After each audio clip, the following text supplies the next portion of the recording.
ఆగమశాస్త్ర ప్రామాణికంగా నిర్మించిన ఆలయాన్ని దర్శించేటప్పుడు తప్పకుండా కొన్ని నియమాలు పాటించాలి. పురాణాలు, కొన్ని శాస్త్రాలు దేవాలయ విధులను తెలియచేశాయి.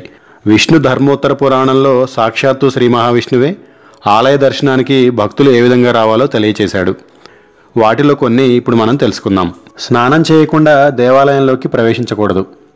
తడి వస్త్రాలతో దైవదర్శనం చేయరాదు. వస్త్రాల నుండి నీళ్లు కారుతుండగా ఏ పూజలు, వ్రతాలు చేయకూడదు. అవి వ్యతిరేక ఫలితాలను ఇస్తాయి. దేవాలయానికి వెళ్లే ముందు శుభ్రమైన దుస్తులు ధరించాలి.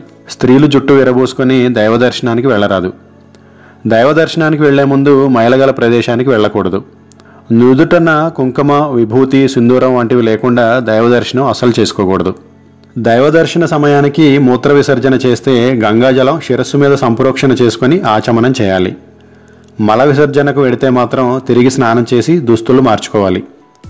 దేవునికి అష్టోత్తర సహస్రనామాల పూజ, ఇతర పూజలు చేస్తున్నప్పుడు మధ్యలో వెళ్ళిపోకూడదు. తప్పనిసరైనప్పుడు పూజ ముందుగానే వెళ్ళిపోవాలి. ప్రాతకాలంలో దైవదర్శనం చక్కటి ఫలితాన్ని ఇస్తుంది. మిట్ట మధ్యాహ్న కాలం పితృదేవతల సమయం. ఈ సమయంలో దైవదర్శనానికి ఆలయానికి వెళ్ళకూడదు. ఏ దైవానికైనా మహానైవేద్యం పెడుతున్నప్పుడు విగ్రహాన్ని చూడకూడదు. ఆలయ ప్రాంగణంలో కామ, క్రోధ, మదమాత్సర్యాలను ప్రదర్శించడం దైవాపచారం.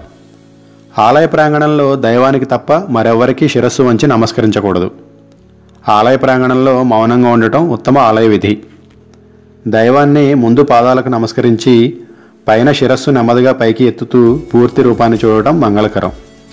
దైవప్రసాదం ఆలయ ప్రాంగణంలో కొద్దిగానన్నా స్వీకరించాలి. మద్యం, మాంసం సేవించినప్పుడు 3 రోజుల పాటు దేవాలయ దర్శనం చేసుకోకూడదని, పూజలు, వ్రతాలు చేయకూడదని శాస్త్రం.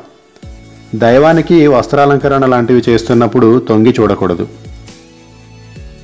ఇలాంటి వీడియోస్ కోసం మా ఛానల్ సబ్స్క్రైబ్ చేసుకోండి.